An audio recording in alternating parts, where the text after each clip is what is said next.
Welcome to Study Loop. In this problem, we have two square parallel plate capacitors with the current running along the wires separating them. And we know that the side length of each of these square plates is 1.6 centimeters, and the current running along the wire is 3.8 amps. And what we want to know using this information is what is the rate of change of the electric field between the plates with respect to time. So the relationship that we should use is as follows. The electric current going through those wires is equal to epsilon naught, so the permittivity of free space, physical constant, times the rate of change of electric flux with respect to time. And electric flux is defined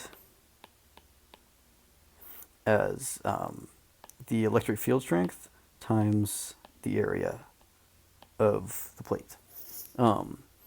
That's one of the plates, not them both combined. So half of the total area that's present, I suppose you could say. So if we rewrite this, just directly plugging in that definition, taking the rate of change of electric field strength times area with respect to time. And we know that the plates aren't changing size or anything, so this area term is constant. It's not changing at all. So we can just pull that directly out of this derivative here. And what we're left with is epsilon naught, area, and then the derivative of the electric field with respect to time, which is what we're looking for. Now I'm going to rewrite this one more time just to emphasize that area here is equal to side length squared. And again, we have our rate of change of the electric field.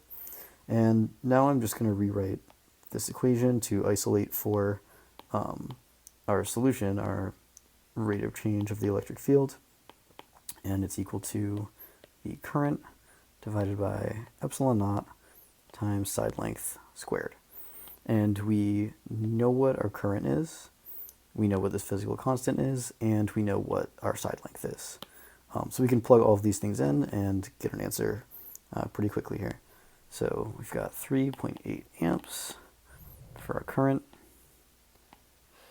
and epsilon naught is equal to about 8.85 times 10 to the power of negative 12 amps times volts per second times meters. Kind of complicated units on that. And then our side length is 1.6 centimeters or 0.016 meters. And of course we're squaring it. And if you follow our units here, we see that our amps cancel, one of our meters cancels, and what we're left with for our value is 1.7 times 10 to the power of 15 volts per meters times seconds. And that's rounding to two significant digits. And that's your answer.